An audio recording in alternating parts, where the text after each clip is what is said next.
G'day and welcome back to the Aussie Sports Show. Today we're kicking off our cricket side of the channel. I am joined by Liam, where we are going to go over the upcoming T20 World Cup with a couple of qualifying results to get stuck into before we touch on the Australian side of things, Liam.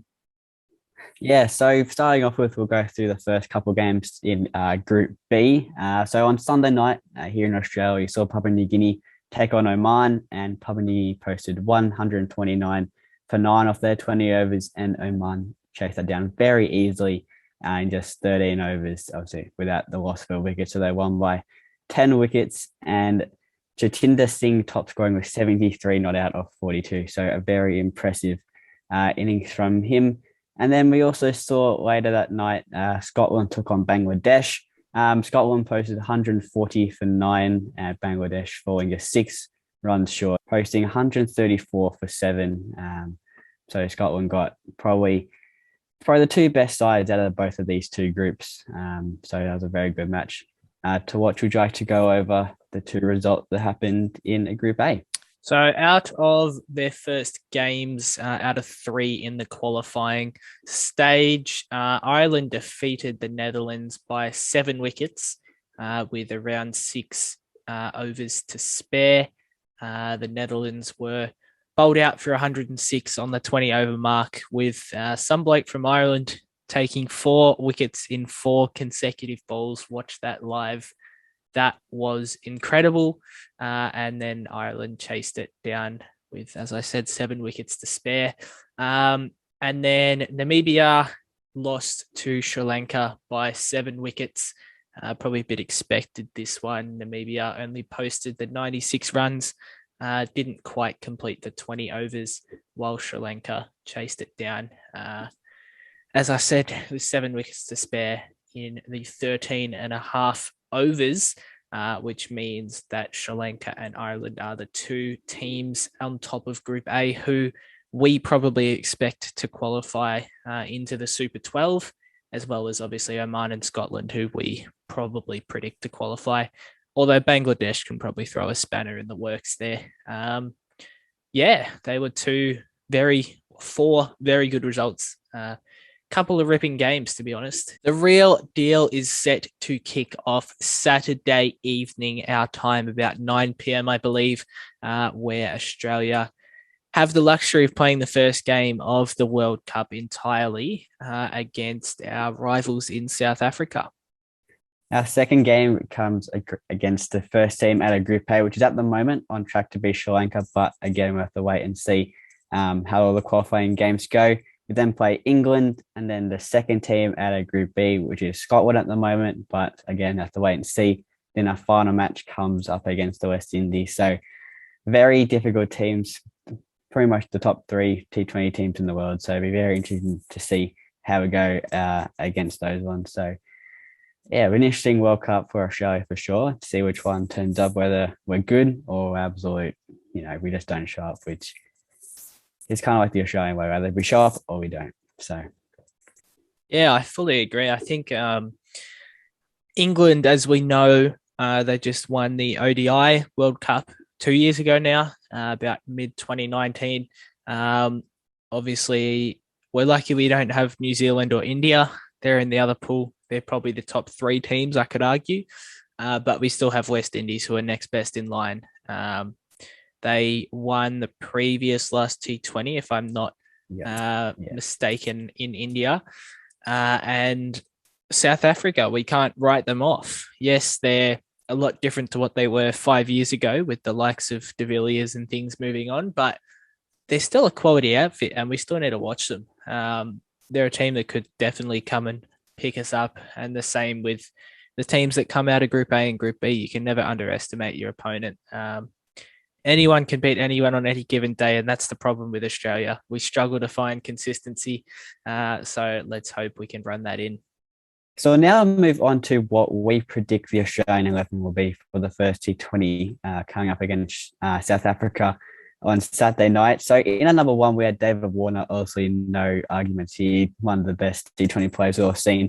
Very explosive when he wants to be, but again, we saw last night in the warm-up, he went out for a golden duck first ball of the inning. So hopefully he can find some form heading into this World Cup and can be pretty explosive at the top of the order for Australia. In at number 2, we have another big hitter, probably more of a big hitter than what Warner is, but he does struggle with consistency, also similar to Warner. But that is Aaron Finch, who has been the captain recently of our short ball teams, and I presume he is for this as well. He is an explosive hitter when he wants to be. He's a perfect counterpart to David Warner, who's more of a long-time batsman and holds his wicket well. So that's our number 2. And at number 3, we had a bit of a toss. We quite don't know who yet, but we had either Matthew Wade or Josh Inglis coming in. Also, we saw Wade last night, I think, went out for a duck, and then English made the 8 off 2. So I'll probably have to find out in the second warm-up game against India who takes that spot. But both keepers, I believe, so one of them has to go in. And if I'm pointing to anyone right now, I would go with Josh Inglis because he's looking at a bit of form, and Matthew Wade, he can be a bit inconsistent. So again, I reckon Josh Inglis will come in at the number 3 spot. On to number 4. We have the former number 1 ranked batsman in the world in Steve Smith until he had that little bit of a fallout 3 or so years ago down in South Africa. Convenient. We're playing them first. We know that he's one of, if not the best batsman in the world. Him, Root and Kohli probably wrap up the top 3. That is for long distance or long time batting. But he's still elite and he still knows how to hit the ball, and we can't discard that. And that's why we've chucked him in at number 4. In at number 5, we have, again, no arguments here. We have Gwen Maxwell coming off red hot form in the IPL. I believe he made 100 not too long ago. He's a no-brainer for this. He is one of the most creative players in the world. He's the master of the switch here or the reverse, whatever you want to call it. And I believe he can have another great campaign if on his day, he can hit 100 very easily. He can hit the ball out the park. So no arguments here. I think Gwen Maxwell fits in beautifully at another number 5 Aussie for Australia. In at number 6, a bit like Maxwell, just an absolute power hitter. If there's 3 overs to go and you want to bring someone in to swing the innings and get you another 30 runs at 10 and over, Marcus Stoinis is your bloke. He does not miss the ball. And when he connects, it's going for a boundary. It's hard for him to not hit a boundary. We saw it in the BBL either last season or the season before. I can't quite remember, where he hit the ton at the G and he scored like 146 or something in a T20, which was quite absurd. And he can do a little bit with the ball as well. He hasn't done a lot recently because I think he had a shoulder issue or something of the like. But he has come back bigger and better than ever. So he's coming in at number 6. In at 7, we have Ashton Agar, beautiful all-rounder, been around since 2013, I think, when he made his debut in the Ashes. But he just does it all. He can do a bit with the bat, he can do a bit with the ball, and he's just a master of both. He can come in, he can hit 50, or he can come in and take 5. He's a beautiful spinner, beautiful batsman. Down the order, he can have a bit of a swing. So I feel like he will sneak into this side and he'll come in at number 7 this weekend. In at number 8, not much of a batsman, but he probably could hit a ball if you wanted him to, and that is Pat Cummins. He's personally my favourite player on the Australian bowling side of things. He is very, very good with the ball. I can't wait to see him wreak havoc across the campaign. He's coming in at our number 8. In at number 9, we have Mitchell Starc, easily one of the best bowlers in the world. Probably a few years ago, he was either one of the best, and I feel like he might have dropped down a bit, but he's the master of the Yorker. A beautiful one of his Yorkers is going to get the best batsman out any day. So he can bowl a short ball, he can hit you in the head, he can bowl absolutely everything. He's quick, he can do what he wants, he can come down the order, he can just not even have a full-on swing. He can have a half swing and you'll send it over the rope for 6 for those long arms of his. But I feel like he just has to come in number 9. He has to be in this team. If there isn't, there's a problem. So no doubt he's going to come in at number 9 for Australia. In at 10 is our go-to spinner. We also have, obviously, Agar, who does a fair bit of spin as well. And Maxwell can part-time spin. but we're going with Adam Zampa. He is probably the best short form spinner in the world, or if not, definitely top 2 or 3 in the world. So he has to be in the side no matter what. He's not a great batsman, as we all know. So he's jumped down in 10.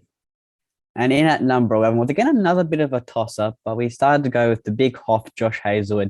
It was a toss-up between him and Kane Richardson. They might get switched out throughout the tournament, but he's a good bowler in day. He can come in, he can take 5, or he can come in and just have an absolute shocker every day. But I feel like if he can find that consistency, he can come in. He's not really a great batsman, we all know. He can't really do much. So he has to do a lot with the ball if he wants to keep his spot. So he's going to come in at number 11 for Australia on the weekend. And number 12, we had Kane Richardson as well, the key reserve.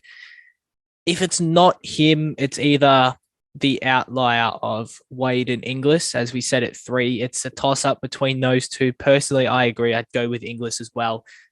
So Wade and Richardson were very stiff to miss out. But if there's 2 players that go down with any sort of injury, they'll definitely be the first 2 to jump into the side, in my opinion.